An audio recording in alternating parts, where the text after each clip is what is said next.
Buenos días, bienvenidos.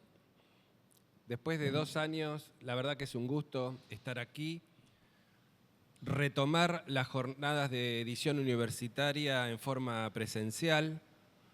Quienes nos siguen y quienes forman parte desde hace varios años de estas jornadas saben que nosotros en el 2020 y en el 2021 las hicimos en forma virtual en el mes de octubre. Pero tenemos el gusto hoy no solo de que se retome la Feria del Libro en forma presencial en la Ciudad de Buenos Aires, sino de que nosotros podamos continuar organizando estas jornadas. En nombre de la Universidad de Buenos Aires, de la Universidad Nacional del Litoral, de la Universidad Nacional de Cuyo, de la Universidad Nacional de Tucumán y de la carrera de edición de la Facultad de Filosofía y Letras de la UBA, les damos la bienvenida y agradecemos su presencia y vamos a tratar de aportar durante estos 3 días con buenas charlas, con buenas ideas y me parece más que nada con buena conversación entre todos. Así que simbólicamente hacemos la apertura y le damos la bienvenida para esta charla, conferencia inaugural a un querido amigo y a un gran editor. Fernando Esteves es un joven editor con mucha experiencia, muy valiosa, con una mirada muy integral sobre el libro. Ha trabajado y conducido empresas en Uruguay, la Argentina, España, México y ahora Lima. Ahora es el responsable de Santillana en la ciudad de Lima, en Perú.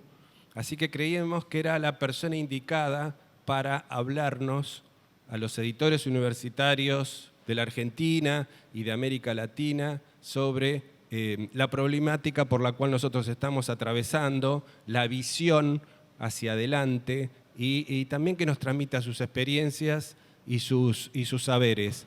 Fernando tiene editado un libro que se llama Manual de Supervivencia para Editores en el siglo XXI, que editó Eudeva en Buenos Aires, pero lo editó Planeta en México, que ha tenido mucha repercusión, que es libro de texto en muchas carreras y que sigue teniendo una vigencia, a pesar que ya tiene algunos años, sigue teniendo una vigencia porque las transformaciones del mundo digitales están en pleno desarrollo. Así que gracias, Fernando, por tu participación. La mecánica que te proponemos es que hagas una introducción, que nos cuentes y nos digas lo que te a buen saber y entender sirve para introducirnos en la charla y en la conversación. Después vamos a hacer algunas preguntas y vamos a conversar entre todos con vos. Gracias, Luis. Gracias. Es un gusto estar contigo. Gracias a los organizadores, a la red de universidades que organizan estas jornadas profesionales. La verdad que, bueno, estar en Buenos Aires y en esta feria en la que he estado tantas veces y que he recorrido estos pasillos tantos años es como estar en casa. Así que aunque suene un poco solemne, es un honor la invitación y estar contigo, con los colegas y amigos que nos acompañan. Me contabas de los retos sobre la edición. Me contabas cuando me invitaste que te interesaba hablar de la dimensión empresarial de la actividad y iba a ser un diálogo. Yo no tengo preparado una charla, le comenté a Luis, pero bueno, ¿qué te parece? Preparo unas diapos y me dice, no, mejor lo hacemos más espontáneo y lo hacemos en clave de conversación, ¿no? Pero lo que te quiero decir es, yo empecé en el mundo editorial en el siglo pasado. Lo digital no había irrumpido en la forma en la que hoy está presente en nuestra vida cotidiana, no solo en el mundo editorial, y en la lógica de consumo de los lectores incluso, ¿no? Lo digital ha cambiado la forma en la que nosotros trabajamos, en la forma en la que nosotros comercializamos, en la forma en la que nosotros promocionamos el material y sobre todo ha cambiado también la fisonomía del ecosistema editorial en cuanto a que hoy son otros los competidores. Y hoy quienes nos dedicamos a los libros competimos con plataformas de entretenimiento, de educación y demás que ofrecen lo que nosotros ofrecíamos, pero con prestaciones en algunos casos más amplias, a veces más económicas, más prácticas, que derriban fronteras geográficas, que superan las limitaciones del mundo físico, del libro en papel, que para nosotros desde el punto de vista sensorial, los que somos bibliófilos, tener libros y subrayarlos y trabajarlos es un disfrute, pero para nuevas generaciones es un artefacto que empieza a ser como mínimo insuficiente. Hoy la edición electrónica y la disponibilidad de libros en formato digital te permite acceder a la publicación de un título que en formato papel se agotaba rápidamente, en forma inmediata, en cualquier parte del mundo. Y convertir el libro, además de la lectura, en formatos de distinto tipo, audiovisuales, podcast, lo que fuere. Las posibilidades que da la autoedición son enormes, las barreras de entrada al libro son cada vez menores, la necesidad de tener intermediarios como nosotros es cada vez menos necesaria, y eso hace que nuestra labor tenga que resignificarse, tenga que ser suficientemente útil y agregarle valor al autor y al lector como para que te confíen uno y otro la edición de su obra, y el lector de que le llegues de una manera que le resulte atractiva y conveniente. Es una época definitivamente de muchos cambios para quienes estamos en esto. Y cuando vos me hiciste la invitación, yo decía, bueno, pero ¿y yo qué sé de edición universitaria? La única experiencia que tengo es la suerte de haber dado clases en algunas universidades, incluida la Universidad de Buenos Aires, que es una de las grandes cosas que me ha pasado en mi carrera, y de haber publicado a autores académicos en clave básicamente divulgativa, es decir, haber puesto en circulación libros de profesores universitarios o de investigadores de forma tal de que fueran asequibles para un público más amplio, pero no tengo experiencia en la edición universitaria. Y vos me decías, bueno, no importa, justamente lo que queremos es otra mirada, y me hablabas de la empresa, algo que en nuestra actividad muchas veces está reñido con esta idea de que el editor, la edición es un arte, la edición es un oficio. Los editores pertenecemos, como diría Pierre Bourdieu, al polo cultural, y lo distingue de los editores del polo comercial.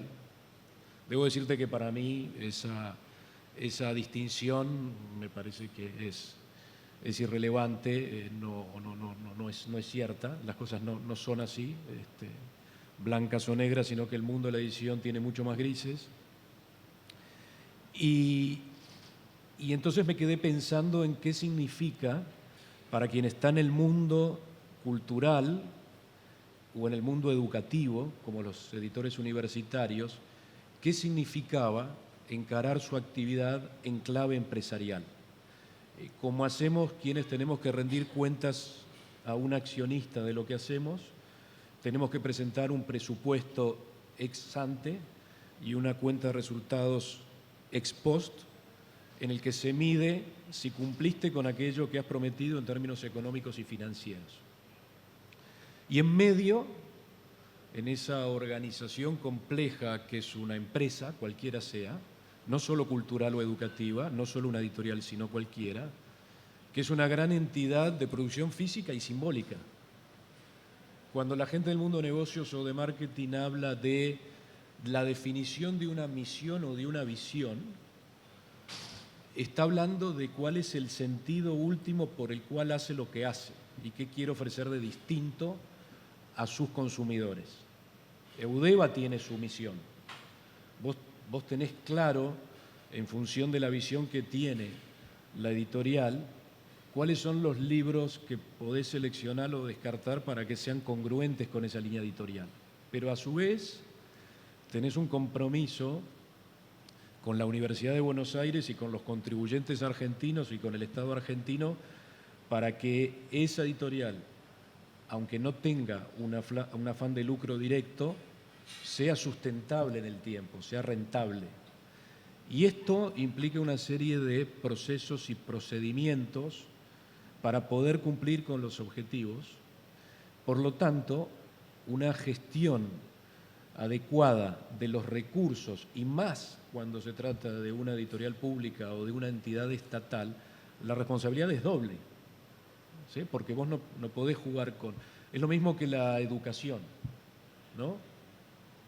Cuando la educación es pública, tiene que ser de excelencia. O sea, vos no podés hacer concesiones. A mí me ha tocado tener discusiones en algunos países con ministerios de educación, con sindicatos y demás de maestros, y se anteponen los intereses corporativos a los intereses de los chicos. Los chicos de clases altas pueden pagarse una educación privada para formarse y para ser competitivos en el mundo laboral. Pero los chicos que no pueden pagarse una educación privada, y hago esta analogía porque en el mundo de la edición universitaria debiera regir el mismo criterio, porque ese peso mal invertido en un libro redunda en un peso que no se puede utilizar para otras acciones dentro de la universidad, investigación, pago de docentes, etcétera, ¿no? Entonces, a propósito de la idea de empresa de la que me hablabas cuando intercambiamos, yo busqué la etimología de empresa.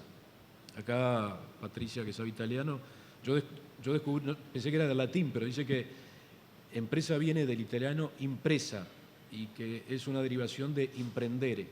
¿Y sabés cuál es la definición que dice la RAE? Acción o tarea que entraña dificultad y cuya ejecución requiere decisión y esfuerzo. Eso es una empresa.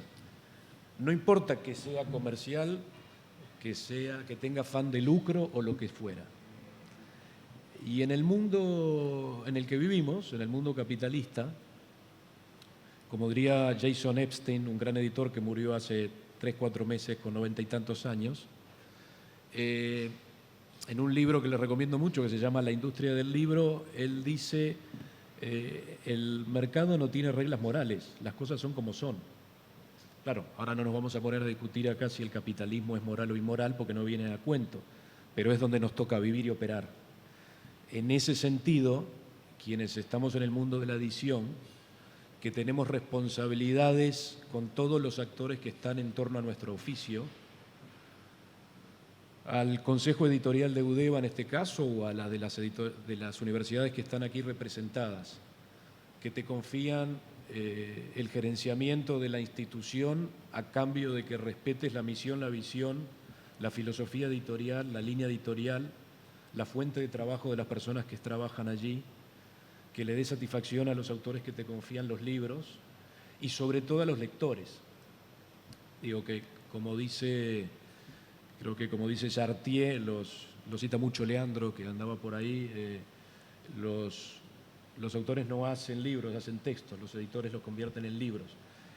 Hacer un libro tiene toda una serie de implicaciones previas y posteriores a lo que es la labor de creación intelectual propiamente dicha o artística, en caso de la ficción o de la narrativa. Es por eso que una empresa tiene que ser abordada con estos criterios que te decía recién, o sea, ser asumida en cuanto a su complejidad. Una empresa en términos básicos de administración, vista en términos de esta entidad material y simbólica, supone la transformación de una serie de insumos materiales e intangibles, en el caso nuestro son casi todos intangibles, que se convierten en algo físico o digital, ahora gracias a la economía digital del libro, a partir de la articulación de los recursos y de la actividad de una serie de profesionales que intervienen en una cadena larga y compleja, que vos como editor tenés que controlar en cada uno de sus eslabones. Y cuando digo controlar, no quiero decir que las ejerzas todas vos, sino que hay una división del trabajo interna y externa. Hoy, afortunadamente, los cambios que lo digital ha introducido en el mundo editorial te permiten la tercerización de muchas actividades para conseguir uno de los mayores problemas o tratar de dilucidar o de solventar uno de los mayores problemas que tiene una industria como la nuestra, que es el peso de los costos fijos. Porque como nuestra tarea tiene mucho de intuitivo, se habla mucho del olfato, en un libro que anda por ahí muy conocido de Diderot, Él decía en vísperas de la Revolución Francesa que de cada 10 libros que se publican, es un libro muy conocido, La Carta a los Libreros, 4 pagan sus costos, recuperan sus costos, 5 a pérdida y 1 es rentable. Pero no se sabe cuál es. Nunca se sabe a priori cuál es. Dicho lo cual, cualquiera podría decir, bueno, me quiero dedicar a esto. Un estudiante de edición que se está inscribiendo en la carrera de edición de la Facultad de Filosofía y Letras de la UBA dice, bueno, pero con lo que me dice esto, mejor me dedico a otra cosa, pero a mí me interesan los libros, esa es mi vocación. Bueno, yo le diría que no se desanime por esto, porque hace 250 años era así y probablemente siga siendo así, pero ¿qué ha cambiado? Que hay algunas herramientas, muchas de ellas vistas por nosotros con mucho recelo, por los que somos dinosaurios del mundo editorial, como el Big Data, como los algoritmos, como la información que hoy está circulando en la red, que te permiten no saber cuál va a ser el libro entre los 10 que va a ser exitoso del que hablaba Diderot, pero sí te permite minimizar mucho los riesgos que corríamos antes. Es decir, te permite, por ejemplo, investigar la demanda de ciertos segmentos del mercado, los antecedentes de venta de libros de temáticas similares o del mismo autor, la venta en determinados canales de venta, la venta en canales físicos y digitales. Te permite ajustar las tiradas, te permite impresión a demanda para hacer una tirada más ajustada, te permite una edición digital para testear el mercado antes de tomar el riesgo de hacer una edición en físico. Te permite conocer con variables cualitativas el perfil del lector. Imagínate cuando empezamos nosotros a editar, ¿cómo sabías cuál era el perfil del lector?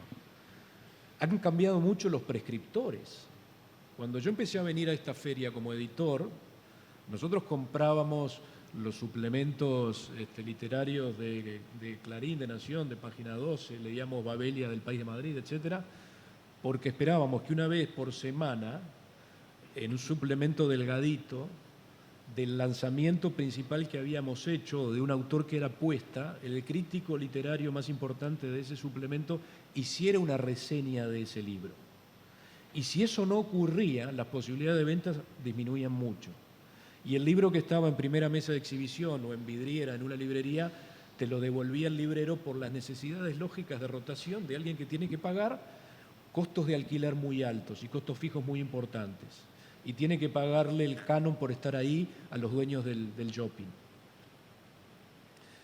Hoy en día, el prescriptor ha dejado de ser el prescriptor consagrado por el establishment cultural y por la crítica literaria. Y hoy resulta que prescribe más un booktuber o un youtuber que el crítico literario de turno. Porque hay una distinción que a veces coincide. No es lo mismo leer que consumir libros.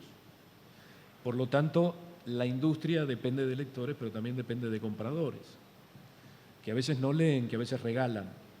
Entonces, el mundo ha cambiado mucho, pero lo que no ha cambiado es la esencia, es decir, lo que nosotros venimos a aportar. Lo que nosotros venimos a aportar es la selección de un catálogo congruente con esa misión, esa visión, esa filosofía y esa línea editorial que hace que Eudeva sea distinta a las editoriales comerciales e incluso a las editoriales de otras universidades, de la Argentina y del mundo. Y eso solo lo puede hacer un editor de carne y hueso y no lo puede hacer una máquina y no lo puede hacer un algoritmo. Luego otra labor importante, además de esa labor de prescripción, que es la labor más ingrata probablemente, es esa labor odiosa de filtro, que consiste en descartar mucho más de lo que publicás, también para ser congruente con esa línea editorial. Y lo otro es lo que te decía, a el arte, a el oficio, incorporarle la visión de negocio. Ser consciente que tenés una responsabilidad por la sustentabilidad de ese proyecto en el largo plazo y que tus decisiones económicas, financieras y de inversión dependen de que Eudeva siga existiendo, de que la gente que trabaja para vos siga manteniendo su puesto de trabajo y sobre todo que los lectores estén satisfechos con lo que estás ofreciendo y encuentren un valor agregado en tu editorial respecto del que podían encontrar en una autoedición, ¿no? Y eso implica seguir ciertos procesos y procedimientos que no tienen por qué coartar la libertad del editor, por un lado, para decidir, y mucho menos la creatividad. Al contrario, como dice la gente del PNL, la magia está en la estructura. O sea, se puede ser flexible, se puede ser creativo y se puede ser innovador y tener un orden que establezca una serie de pasos y de secuencias para que todos los que intervenimos en esa cadena de valor, propios y terceros, tengamos claro cuándo lo tenemos que hacer, hasta cuánto puede costar y cuándo lo tenemos que entregar. En otros términos, esta tríada de todo proyecto que es calidad, tiempo y costo.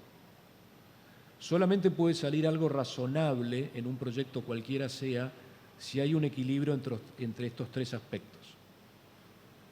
Si los tiempos que se toma el editor o el diseñador para cerrar un libro previsto en un calendario predeterminado el año anterior se exceden en el tiempo, eso tiene un costo. Tiene un costo porque vos dejas de facturar, el librero deja de facturar, el autor deja de ingresar regalías y se incurre en un costo de oportunidad. Porque por lo general los editores tenemos la mala costumbre de demorar un cierre, no solo porque estamos haciendo en paralelo otros libros, sino porque le dedicamos a ese libro más tiempo del que le debiéramos dedicar quizá. Entonces ahí hay un costo de oportunidad que te impide encarar otros proyectos, ¿no? Entonces, en resumidas cuentas, yo creo que para ir terminando esta introducción que me pedías y luego hacer preguntas o en todo caso dialogar, hoy más que nunca, y si estás en una editorial universitaria, como diría Bourdieu, del campo cultural, estás obligado, con todo lo que está pasando, y con los advenedizos, competidores, nuevos jugadores, o como le quieras llamar, que han irrumpido en la escena editorial a través de plataformas de streaming y de otras, y de medios de entretenimiento, a tener una lógica comercial y empresarial muy clara que debe ser debida y oportunamente comunicada a tu gente.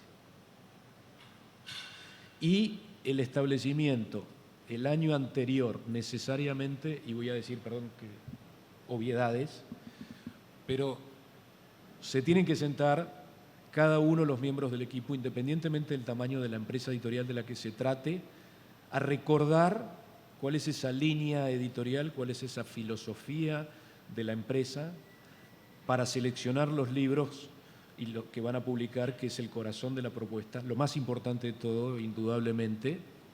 Y una vez que se decide esto, hacer una planificación, un calendario, un presupuesto, un plan de acción acorde con esto, que cada uno tenga claro cuál es su función, cuáles son sus objetivos, cómo se les va a medir y cuáles son los entregables que va a brindarle al resto de las áreas con las que interactúa en ese proceso, incluido tus colegas que están adentro y los actores que están afuera, el autor, el librero, el periodista, el youtuber, el booktuber, el distribuidor y los proveedores, algo nada menor.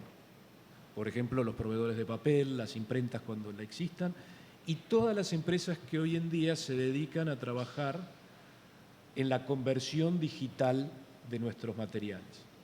Es una obviedad decirlo, es una verdad de perogrullo, pero es impensable que en el mundo de hoy, cuando sale un libro en papel en simultánea, no esté la oferta del libro en digital. Y para eso hay que arbitrar una serie de procesos y de mecanismos para que esto ocurra. Porque si no, el mercado y el autor te va a pasar factura. Y esa política que se hace efectiva a partir de la congruencia de todo esto que creo que hay que hacer año con año, va construyendo lo que Calazo llama una marca editorial, ¿no? En este libro que les recomiendo mucho, seguramente lo han leído muchos de Anagrama, que es lo que crea este capital simbólico, que probablemente sea lo más importante de una editorial, que es la reputación y el prestigio que tiene, que le permite prescribir independientemente del autor o del título que publica.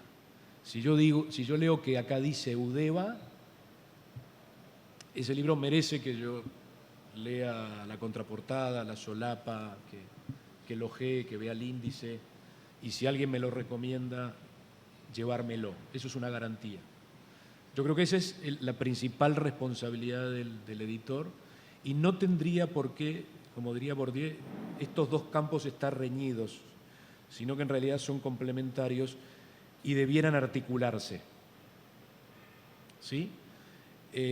Porque no son muchos los mecanismos de financiamiento del libro. Mira, yo, para no olvidarme, porque sabía que me ibas a preguntar eso, voy a citar a Gabriel Said, el poeta y ensayista mexicano, y él dice: hay 5 fuentes de financiamiento para la cultura: el sacrificio personal, la familia, los mecenas, el Estado y el mercado. Y él dice, todas pueden liberar o esclavizar de distintas maneras.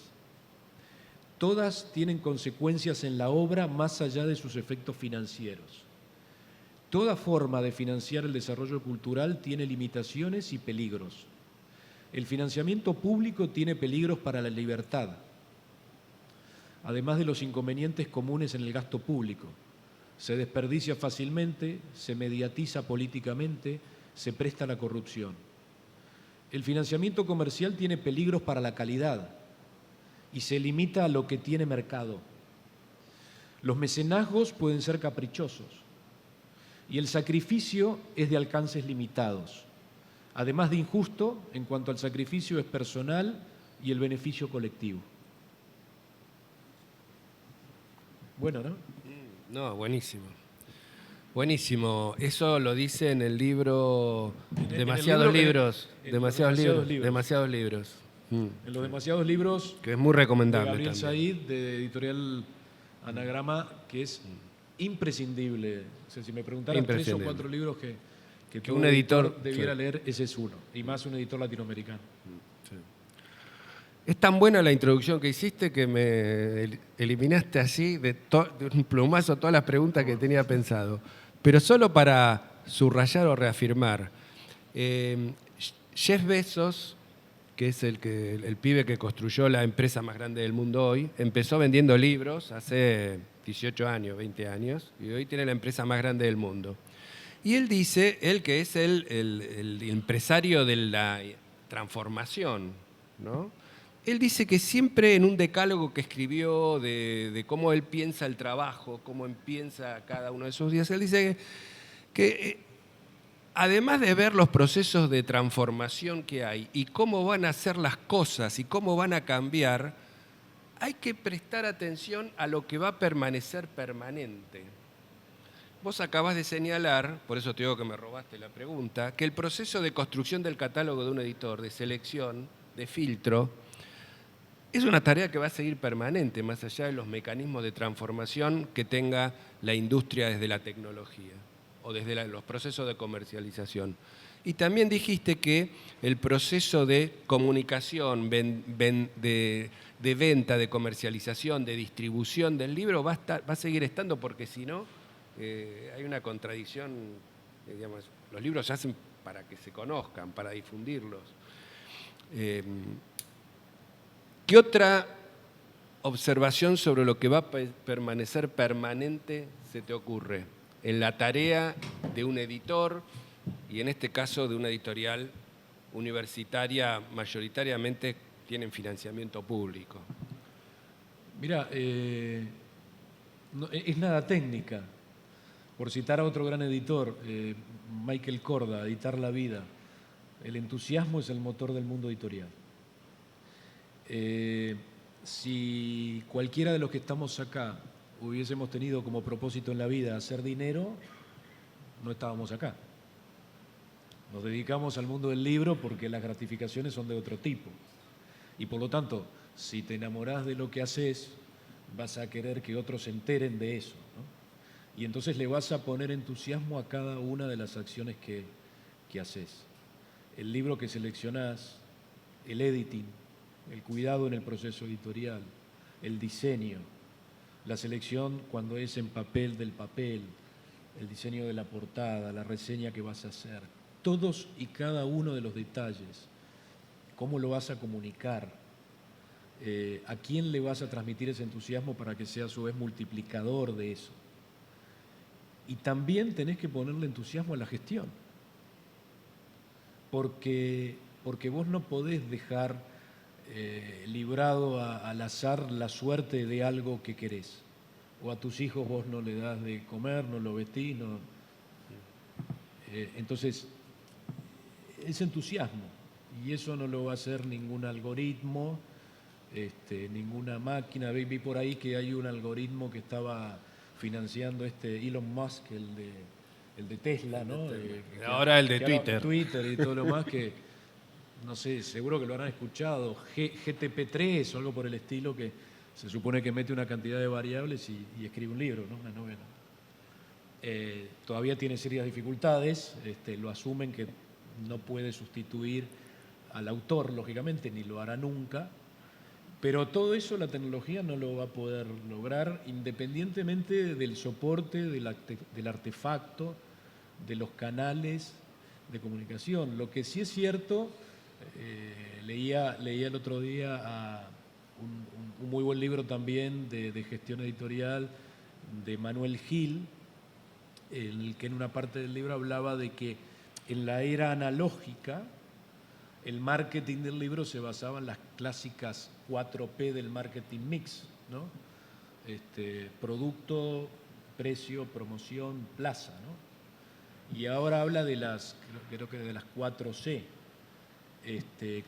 contenido, canal, comunicación y comunidad. Un editor que empieza ahora, o un editor como nosotros que empezamos hace mucho tiempo, si queremos seguir en esto, tenemos que jugar en esas dos dimensiones. La del libro acá y acá, y todo lo que conlleva la edición y la post-edición en cada uno de estos soportes, que van mucho más allá del soporte per se. Tienen que ver con los lectores que consumen en uno u otro soporte, en uno y otro soporte, y la eficiencia que tiene tu inversión como editor en la medida que manejes bien cada uno de los canales y mecanismos de distribución y promoción de eso. O sea, hoy en día para Audeva, seguro ya lo estás viviendo y estarán las estadísticas, no te las voy a preguntar ahora, pero las posibilidades de expansión de lo que ustedes hacen en el exterior, gracias a lo digital, se ha abierto muchísimo. O sea, yo puedo, en el Kindle, que lo tengo por ahí, con 2 clics, comprar cualquier libro que se publique en la Argentina sin tener que esperar un año a viajar, mi viaje anual o cada 6 meses, o que un amigo viaje para que me lo mande. Entonces, y esto, la verdad que reconfigura mucho la propia organización editorial. Y claro, para los que estamos de tiempo atrás, hablábamos nosotros estos días, vos me hablabas de qué fecha me ponías como granito de lo digital, vos me decías algo que me pareció muy interesante porque tenías muy 2007, claro. en el 2007 se dice que empezó la era digital porque se dieron simultáneamente la salida del iPhone, la primera transmisión de Netflix por streaming, la construcción del Big Data. En el 2007 confluyeron determinados cambios que muchos toman como el día del nacimiento, digamos, de la era que vivimos. Claro, bueno, 2007 me decía, no me acordaba, es cierto, pasó todo eso. que son 15 años, ¿no? ¿Mm? Bueno, los primeros, yo te diría, por poner una fecha, un tiempo arbitrario, los primeros 5 años, casi todos los editores que veníamos en esto desde el siglo pasado, vivimos esto, ¿viste como las etapas del duelo? ¿No? Primero el dolor, la negación, la rabia y luego la aceptación y la adaptación a la nueva realidad. Bueno, nosotros vivimos un duelo, pero ¿cómo? ¿Lo digital va a venir a sustituir esto? ¿Qué hago con mi biblioteca? O sea, gente tan venerable, ilustre como Humberto Eco decía que esto era la extensión de la anatomía humana. Sí. Yo voy a tener mis libros toda la vida. Sí. No sé qué harán mis hijas cuando me mueran, seguramente voy a hacer lo mismo que me decía la gente en el 2007 que hacía esto, cuando recién entraba el libro de la imprenta y le quitabas el retractilado. Pero son otros tiempos. ¿Viste? Sí. Borges decía que era la extensión, que el libro es la extensión de la cabeza. No, bueno, Borges, no sé quién. Borges decía que era el libro. Era Borges, o bueno, algo decía Eco también del libro. O era Borges que era la extensión de la cabeza y Eco que decía que era el artefacto más inteligente que se había inventado, que había inventado el hombre después del tenedor, creo, una cosa por el estilo. Bueno, estas cosas que está bien, y yo pensaba lo mismo en el 2007. Y me acuerdo, Luis, de la negociación, por ejemplo, con los agentes literarios y con los autores para el tema de la cesión o no de los derechos digitales de los libros. O sea, yo me acuerdo de las discusiones que había en ese momento. Me acuerdo el tema de la negociación de los porcentajes. Si tenían que haber empresas que no venían del mundo editorial porque no sabíamos manejar ese circuito, sino que tenían que ser empresas nativas digitales y de tecnología. ¿Y qué iba a pasar con Amazon? ¿Y qué iba a pasar con las grandes medios tecnológicas si nosotros le cedíamos esto? Había como una negación, o sea, mejor que esto no exista, o sea, mejor combatirlo, ¿no? Entonces era como, no sé. Me acuerdo, siempre comentamos que en el 2011 estábamos en Frankfurt con Gonzalo en una charla con Daniel Divinsky, que todavía era el dueño de La Flor. Y entonces le preguntábamos a Daniel, hablando de los libros, dice, a mí no me interesa nada. Pero no me interesa nada porque yo voy a estar remuerto. A mí qué me importa los libros, los e-books, todo eso, no me importa nada. 2011 fue eso. 2012, otra vez, con Daniel Divinsky, sentados en una mesa de negociación de derechos digitales. Ya estaba pensando en cómo vendía Fontana Rosa, Aquino, qué sé yo, derechos digitales. No, claro. Es decir, ese proceso, ¿no?, lo vivimos todos los que hicimos libros en papel durante muchos años. Claro. Vos hablaste de los detalles y una vez más te anticipás a lo que yo quería preguntarte. Porque hay en el libro de Juan Cruz Ruiz, que se llama Egos Revueltos, Juan Cruz Ruiz es un gran intelectual, periodista, editor, le prologó, es muy amigo de Fernando y le prologó el libro Manual de Supervivencia. Y Juan Cruz Ruiz cuenta en el libro que hace un libro de memorias literarias y de memorias del mundo del mercado del libro, en donde él dice que el ego es el principal motor, ¿no?, de los escritores y de los periodistas y de los editores. Y entonces cuenta una anécdota hace muchos años en Montevideo, en donde hubo un almuerzo, en donde él fue con Arturo Pérez Reverte a hacer un almuerzo y Mario Benedetti. Y ahí participó de ese almuerzo el local, que era Fernando Esteves, que era un jovencísimo editor, ¿no? Y lo que cuenta Juan Cruz Ruiz es que cuando se sientan a la mesa, Pérez Reverte, que además no se llevaban bien, Benedetti con Reverte, se recelaban, etcétera, etcétera. Pérez Reverte dice, mozo, acá hay queso y dulce de batata. Y el mozo le dice, no, acá eso no tenemos. Bueno, sigue la cena, qué sé yo, y al momento de los postres, ¿no?, el mozo le trae a Pérez Reverte queso y dulce de batata. En el medio, el jovencísimo Fernando Esteves había hecho alguna gestión para que en ese restaurante resolvieran el tema del queso y dulce de batata. Lo que dice Juan Cruz y la reflexión que saca es que había un editor nato en Fernando que estaba en los detalles. En este caso, el detalle de agradar a un escritor como Pérez Reverte, ¿no? La verdad que me pareció bueno para hablar de la parte de la gestión con los autores, ¿no? Porque autores tenemos todos. Es decir, seamos editores universitarios de libros de texto, de libros de ficción o ensayos, digamos, siempre tenemos al autor, que cree además que te trae el libro ya para la imprenta, que ya mandalo a la imprenta, ya está todo listo, yo incluso te lo diagramé, qué sé yo. Y eso es, el título de estas jornadas es El libro no está listo. Claro. Es decir, lo que vos me traes no es el libro. A veces es un texto nada más, y si es un libro seguro que no está listo, que hay que hacer mucho trabajo.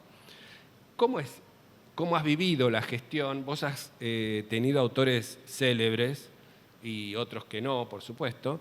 ¿Cómo es para vos la gestión con los autores?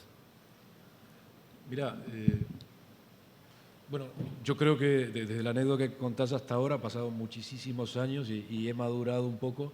Me seguiría levantando a ir a comprar el dulce batata para cualquier persona, que Reverte, Benedetti o cualquiera de los que están acá y yo soy el anfitrión, si yo sé que cruzando la calle hay un supermercado que vende dulce de batata, digo que voy al baño y traigo el dulce de batata. Pero en algo cambié de aquel editor que tenía 20 y pocos años y que estaba frente a Reverte, a Juan Cruz, que era el director general de Alfaguara, había sido director de Babelia del País, y Reverte y Benedetti.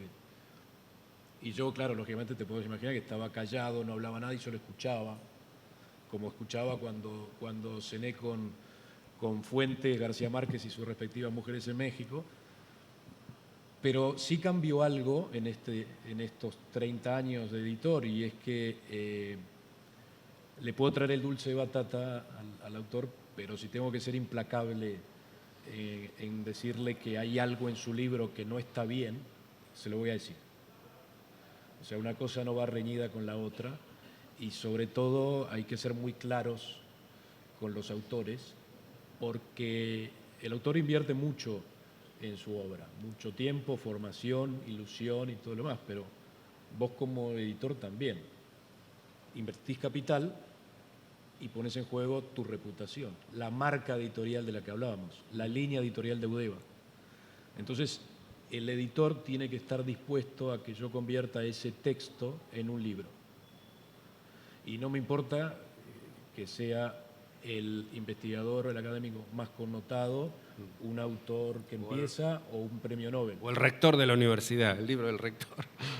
Y los grandes autores lo hacen así. No sé, yo recuerdo, creo que me dijo Paula que venía Marisol Jules a la feria, que es la directora de la FIL de Guadalajara, y es una gran editora, fue editora de Alfaguara en México mucho tiempo, y yo recuerdo estar en México en la editorial con Marisol, que era la directora de Alfaguara, con Ramón Córdoba, que era el director ejecutivo, y que autores como Carlos Fuentes, Marisol o Ramón le hicieran una sugerencia en la edición de su libro, y él decía, lo que ustedes digan. O sea, ustedes son los editores y tengo plena confianza. No creo que se lo dijera a todos los editores, pero él sabía que nosotros no publicábamos de cualquier manera, ¿no?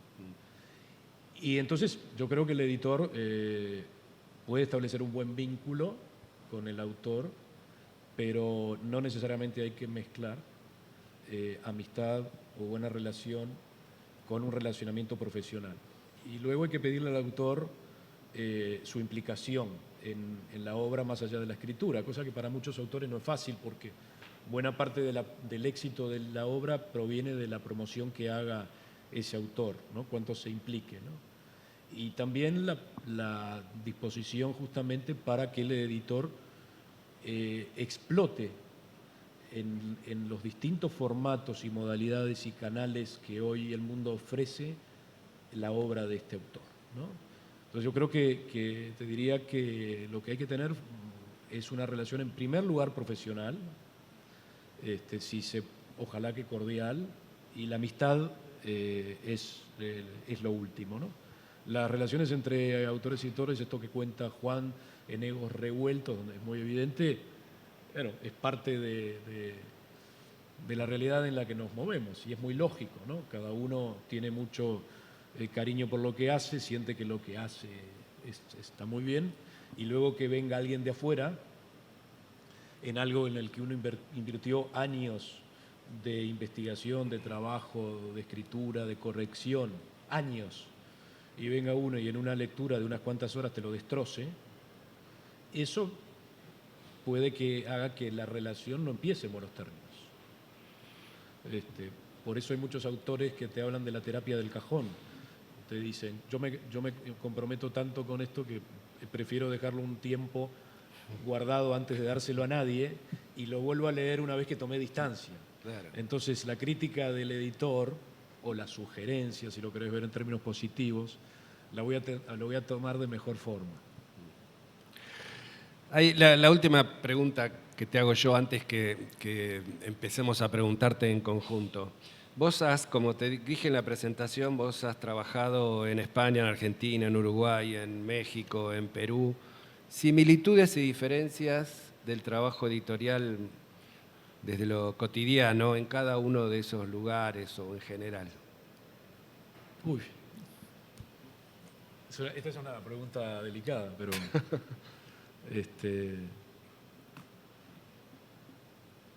bueno, te lo podía hacer en orden cronológico. Argentina y Uruguay, sobre todo Argentina también por su tamaño y su tradición, tienen una tradición cultural, literaria y editorial muy potente. Son de los mercados más nobles en los que he estado, en términos de lectores, de red de librerías y de promoción del libro. Esto que Gabriel Said también en Los demasiados libros dice que la obligación del editor es poner el libro en la conversación, o sea, que forma parte también es la otra cara del entusiasmo del que habla Korda. En Argentina es un mercado que pese a todas las dificultades que pueda haber, sobre todo de tipo económica, hay una producción editorial muy potente que va más allá de la situación del ingreso per cápita del país, del PIB, de una serie de factores que cuando uno analiza las industrias de consumo, te dirían, debiera ser un mercado, o en general los mercados latinoamericanos más pobres. Pero en Argentina, y también hay, por lo tanto, muy buenos profesionales. O sea, la posibilidad de armar equipos sólidos aquí en la Argentina bueno, yo lo disfruté durante muchos años. Hay mucha formación de editores en universidades y eso hace que la profesión esté muy profesionalizada justamente, ¿no? Y México también, en México, estas fuentes de financiamiento de las que habla Said, ¿no? El Estado, por ejemplo, el Estado en México tiene un papel preponderante. Fondo de Cultura Económica es una editorial del Estado que tiene una cadena de librerías.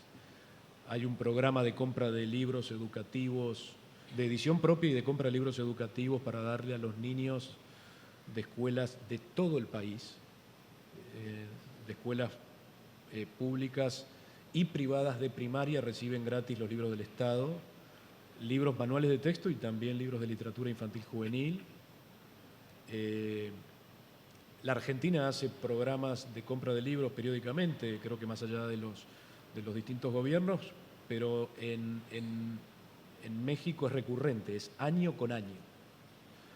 Gobierne la derecha, la izquierda, quien sea, el programa de compra de Conalitec, de la Comisión Nacional del Libro de Texto Gratuito, en el entendido de que para muchos millones de niños mexicanos y de hogares mexicanos el único libro que entra a esa casa es el que el Estado le provee, existe, ¿no? Y claro, es un mercado de 135 millones de habitantes, con un índice de librerías per cápita menor al de Argentina, en el que hay cadenas alternativas de comercialización que venden otras cosas además de libros, en los que puedes encontrar una oferta un poco más limitada, pero claro, un éxito editorial en México, que no tiene por qué ser el común bestseller de autoayuda, sino que cualquier libro que funcione bien son muchas decenas de miles de ejemplares, y eso hace que la escala sea otra, ¿no? Bueno, España es el origen de la lengua que nos sirve como uno de los instrumentos y herramientas de trabajo, nada menos, y tiene un tejido cultural muy fuerte. También muchas librerías, muchas editoriales muy importantes, y un ingreso per cápita que triplica a la media, o 2 veces y media, no estoy al día, la de los países de América Latina en los que he trabajado. Y eso condiciona mucho la potencia del mercado. O sea, en las épocas en las que yo estaba no me tocaron los mejores momentos en términos económicos, pero estábamos hablando de un mercado que, siendo en términos demográficos similar a la Argentina, Era 3 veces. no, más, Más de 3 veces. era más de 2.000 millones de euros el mercado editorial, ¿no? Eso te da una serie de recursos y de posibilidades. Sí, es más competitivo, lógicamente, pero para trabajar que no te da América Latina, ¿no? Perú, bueno, Perú hace relativamente poco que estoy, es donde tengo menos experiencia, llegué en pandemia. Es el país, es uno de los países de Sudamérica o de América Latina también con una tradición literaria muy, muy potente, lógicamente, probablemente uno de los grandes productores de poesía de la lengua, ¿no? Con Chile, con Argentina. Pero otra cosa es la industria. Otra cosa es la industria, es un país más pequeño, en el que hay, por ejemplo, mucha piratería, que es un problema general de América Latina, pero que en Argentina, en Uruguay, no se vive con la virulencia y el grado de afectación que tiene. Sí, hemos padecido a nivel, por ejemplo, universitario, las fotocopias y cosas por el estilo, que afecta mucho a la edición universitaria y técnica, científica, académica, pero allí en Perú se piratea en físico y en digital a mansalva, y está casi normalizado. O sea, hay una tienda que se llama Amazonas, en la que hay librerías vendiendo los libros piratas, y vos vas y te encontrás tu libro ahí, se te retuerce el estómago, porque en la puerta hay vigilancia. Entonces, pero así es América Latina. Pero como contrapartida, tiene una pujanza cultural Perú, o sea, impresionante, ¿no? También hay editoriales independientes nuevas que hacen libros maravillosos, hay librerías en Lima y en otras ciudades que son verdadera fiesta, en cuanto a que, bueno, una de ellas está liderada por un argentino, por Guillermo Rivas, que anda por ahí, en la que se ofrece una experiencia, en la que hay talleres literarios, que hay veladas literarias, que se invita a los autores, que se abre al público, que se hacen, se sacan los libros a la calle, hay muchas ferias, sobre todo en Lima, para el libro. O sea, el sector es muy activo, muy pujante, pero el entorno es más desfavorable. Bueno, vamos a abrir, muchas gracias, Por favor. Extraordinario. Vamos a abrir a las preguntas generales. ¿Quién quiere hacerle alguna pregunta a Fernando, o algún comentario o alguna reflexión?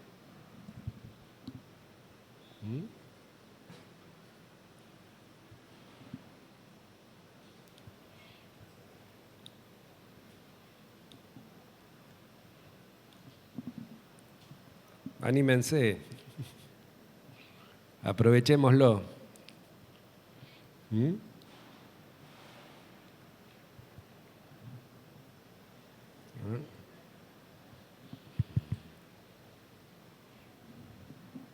Gracias. Hola, gracias Fernando, lindísima la charla. Me gustaría que amplieses un poco estas diferencias entre el marketing tradicional y el nuevo marketing. ¿Puede ser?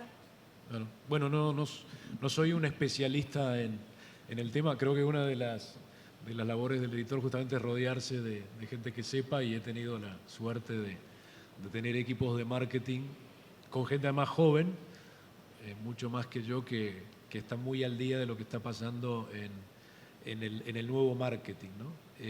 Pero sí lo que te podría decir es que lo que tendríamos que evitar quienes formamos de vuelta parte del campo cultural o educativo es tener prejuicios respecto de utilizar mecanismos de marketing que hoy están disponibles.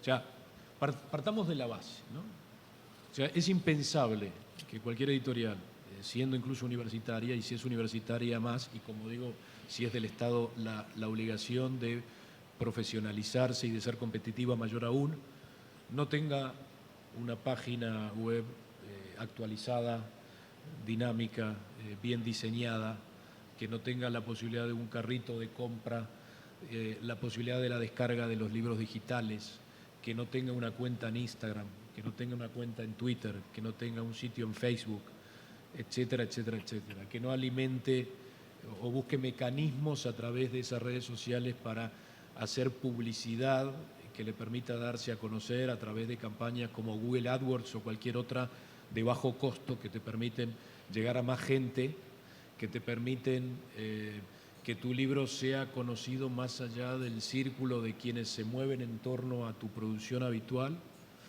que no tengas prejuicios respecto de, como te digo, de los booktubers, de los youtubers, de gente que se dedica a la divulgación, pero la hay que lo hace en clave un poco más vulgar, pero también hay quien lo hace con muy buen gusto y que no le habla, como diría Gabriel Said en los demasiados libros, a la hermandad esotérica, ¿no? Dice Gabriel Said, para los que lo han leído lo recordarán, que el problema del libro, dice, no son las miles de personas que apenas saben leer y escribir, sino los millones de universitarios que prefieren escribir a leer. Y claro, dice Said que en el mundo en el que nosotros nos movemos, el éxito comercial está mal visto por la hermandad esotérica, porque si te va bien, inevitablemente has traicionado la calidad para vender, ¿no? Él mismo lo dice cuando habla de los 5 mecanismos de financiamiento, cuando habla del mercado, dice, si solo es el mercado lo que va a financiar, ahí hay el riesgo de que la calidad se ponga en tela de juicio, ¿no? Porque con tal de vender vas a hacer cualquier cosa. Pero lo que creo que hay que estar muy al día, y hay mucha literatura, y sobre todo hoy hay muchas empresas de tecnología, las hay en la Argentina, las hay en México, las hay en España, que se dedican a ayudar a los editores en todo lo que tiene que ver con la conversión editorial, con la distribución digital, con la exportación digital, con el marketing digital, y a cambio de un porcentaje, si esos derechos están cedidos por contrato del autor al editor, a su vez puede transferir a estas empresas que hacen esta labor de forma muy eficaz, y además te devuelven una analítica de datos que te cuentan dónde están tus lectores, dónde se compró ese libro, en qué lugar del mundo, a qué hora. Bueno, todas esas posibilidades que hoy tenemos, que cuando vos y yo nos conocimos en la calle Beasley en Pompeya no existían, están al alcance de la mano por costos muy accesibles o marginales, ¿no? Solo hace falta buscarlos, buscar a quién, no tener prejuicios e implementarlos, también en la edición universitaria. ¿no? No sé si respondí a tu pregunta. Sí, Sí, perfecto, perfecto. gracias. A ver,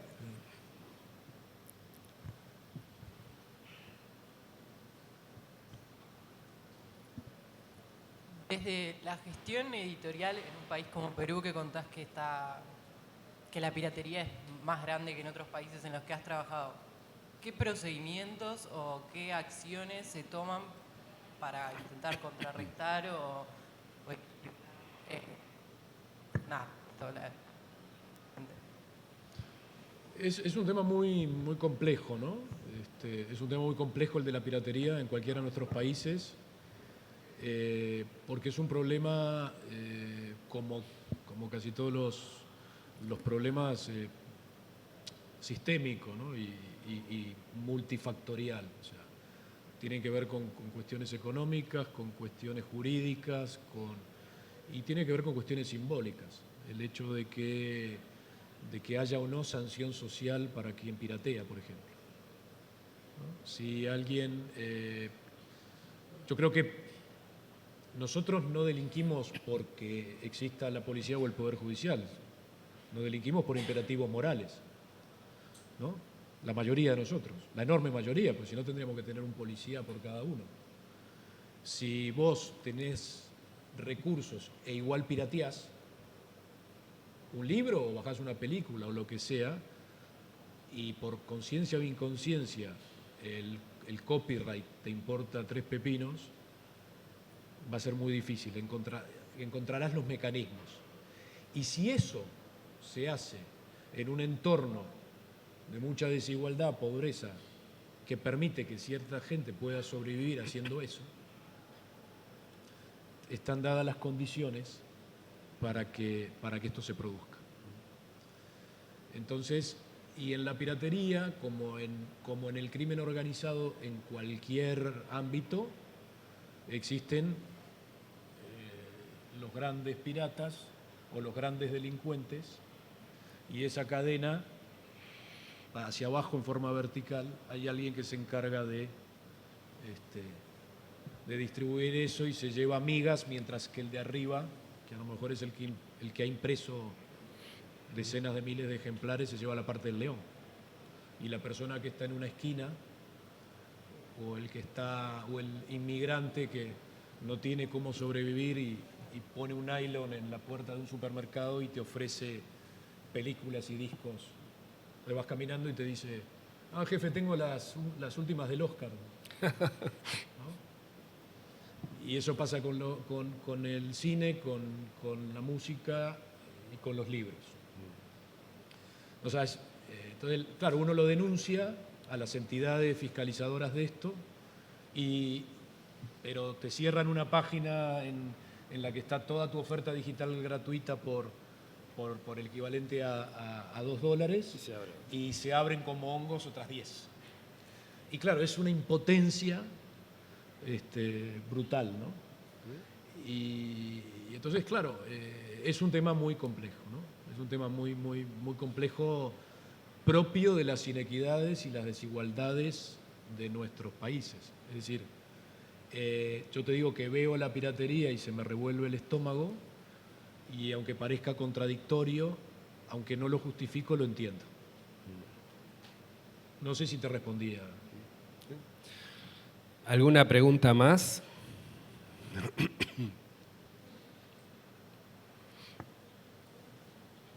¿Perdón? Ah, ¿se escucha mal? Hola, buenos días. Quisiera preguntar acerca de los objetivos como tal de una editorial universitaria.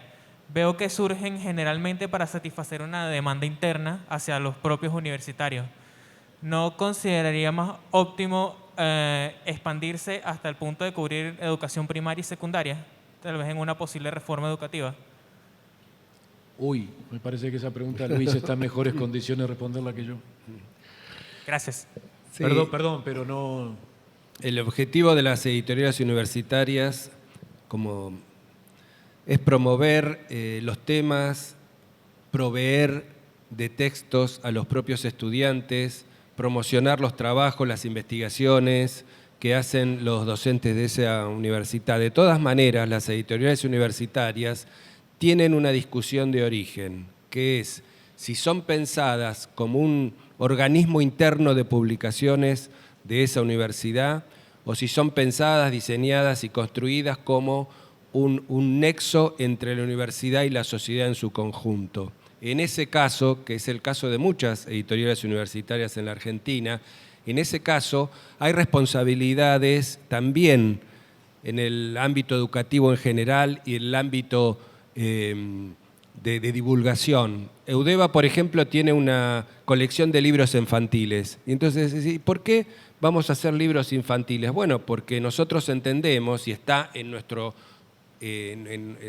germen, en nuestro estatuto inicial, que construir lectores es favorecer, en última instancia también, la promoción y la educación universitaria, pero necesitamos de lectores, ¿no? O necesitamos de apoyo a las instancias educativas intermedias para que los estudiantes cuando lleguen a la universidad no tengan un salto tan abrupto entre los conocimientos, el lenguaje que se usa en la escuela media y las que se usa en la escuela universitaria. Entonces, hay muchas editoriales que hacen libros de divulgación y libros de texto más allá de su propia universidad. Muchas gracias. ¿Alguien más? Gracias. Buenos días. Muy interesante todo lo escuchado. Yo represento una editorial jurídica del Ministerio de Justicia y Derechos Humanos de la Nación, SAIG, Infojust, y bueno, coincido con casi todo lo que dijeron, pero me gustaría, se señaló en un momento de producir libros académicos en forma divulgativa, y ahí siempre tenemos el quiebre, ¿no? Si seguimos produciendo libros académicos en forma divulgativa o hacemos producciones académicas estrictas, digo, aplicadas.